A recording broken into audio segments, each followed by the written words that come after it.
alleged militants of the Hizb-ul Mujahideen brandishing weapons as they drive around in cars chanting slogans in favor of Azadi. Take a look.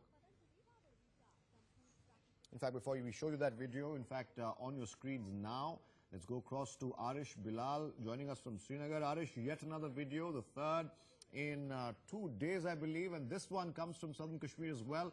Taken obviously during the month of September, we're being told right now, but brandishing weapons, chanting slogans. This is the third such video in 2 days. Security agencies must be tracking this. Well, that's definitely right, and in fact this video has been shot at a time somewhere between September and October, when the entire Kashmir Valley was gripped due to unrest, and the security forces were nowhere to be seen on the roads, and the militants, they got a free hand and they make public appearances, particularly in Pulwama district, where the Lashkar commander Abu Dujana made a public appearances when the funeral of Burhan Wani was being taken away. And after that too, we saw that militants did make public appearances when there were public gatherings because of the Hurriyat Conference protest calendars. And in the latest video that we are right now showing on our screens, this video has been shot somewhere in Pulwama district during September-October unrest, when the security agencies got engaged with the maintenance of law and order, because there was complete chaos and mayhem on the roads, and the security forces, they put aside the anti-militancy operations and they were involved into the maintenance of law and order situation. And this is the time when the militants got a free hand, and they, as I mentioned, they made public appearances, and they got encouraged because of the support they got from the people. And this is one of the videos that has been shot during that period.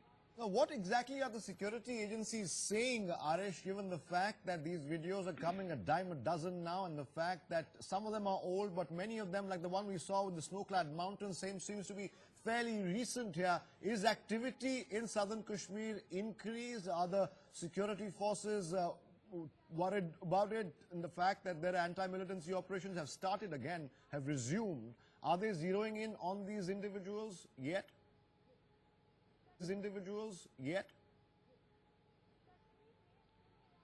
Well, that's right, that the security forces have in fact admitted off screen that the anti-militancy operations did got a hit because of the Kashmir unrest.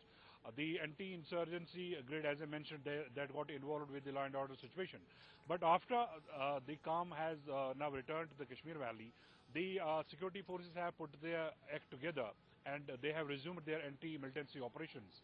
In the recent past, we have seen many longer encounters taking place, not only in South Kashmir, but also in North Kashmir districts of Sopore, Bandipora, Baramulla, where many Pakistani militants have been killed, and a couple of them have also laid down their arms.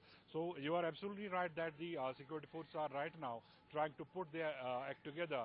In fact, they have been directed to go after the militants. After the militants, particularly from the Hizb-ul Mujahideen and Lashkar-e-Taiba, made their public appearances, they have been issuing these kind of video messages in which they can be seen roaming around in orchards of South Kashmir, and also holding meetings somewhere at undisclosed place in South Kashmir. Yesterday we played a video of Lashkar-e-Taiba and Hizb-ul Mujahideen conducting their strategic meeting somewhere in South Kashmir. And yes, the security forces have taken cognizance of these videos. They have started analyzing these videos, and they are trying to establish the locales where these videos have been shot, and they are definitely going to go after these militants after they are identified. All right, yet another video surfacing there, one shot between September and October, when most of the forces in Srinagar and the valley were busy and occupied with handling the unrest, which came at a mass scale, remember, during those months. Some of these videos are quite recent. The one we're showing you on the left side of your screen, of course, is slightly dated. It is from autumn of 2016. This is also, Arish, part of, there's a school of thought that believes that this is also part of their propaganda to show somehow upstage security forces in Jammu and Kashmir by showing young impressionable youths that they of course have the freedom to do what they want, and they've reclaimed territory, so to say. Well, that's absolutely right. In fact, this is the move by the militants to glamorize the gun. And this trend was started by Burhan Wani, the the Hizb-ul Mujahideen commander who was killed on 8th July. And after that, his successors, including Zakir Naik, who has taken over the reins of Hizb-ul Mujahideen Karbala after the killing of Burhan Wani, he too has been issuing such video statements on the social media.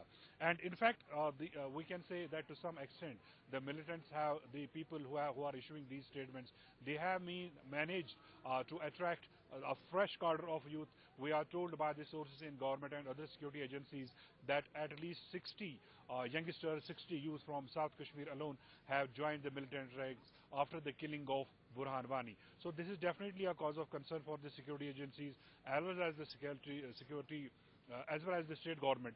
But yes, they are, as I mentioned earlier, they are putting their act together, and they are definitely going to strategize.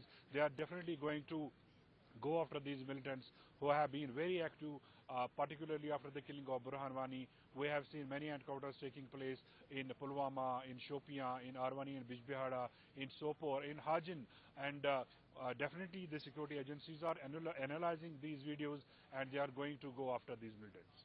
What about the state political parties? What about the PDP that's in government right now? Have you seen or heard political responses to such videos that seem to be coming out dime a dozen every day? There's a new video. How is the political establishment reacting to all this? Well, on camera, there is no such reaction from any party so far. But yes, off the camera, they do admit that when the Kashmir Valley was reeling under complete unrest and turbulence during July and October, the security forces and the state government was seen watching helplessly. Because at that point of time, there was complete disarray on the streets. There was complete chaos, particularly in this South Kashmir, where the maximum killings took place. And this is at this point of time when the militants, they had a free hand. They managed to roam around freely. As you can see in the videos, they are running around in those cars, brandishing weapons, shouting slogans. And these scenes were very frequent in South Kashmir areas. But as I mentioned, the calm has returned to Kashmir Valley now, and the security forces are trying to put their act together, and also the Home Department in J&K and also at the center. They have taken cognizance of these videos, and the security forces have been directed to identify the locals, identify the militants, particularly the video which we showed yesterday, where the Lashkar-e-Taiba and Hizb-ul Mujahideen are holding a strategy meeting somewhere in South Kashmir. So this is a cause of concern for the security agencies. They are analyzing the videos and trying to figure out what exactly is conspiring between Lashkar and Hizb-ul Mujahideen cadres, because if the two groups come together, this can be very harmful for the security agencies. All right, Arish Bilal, thank you for joining us with all those details. We move on.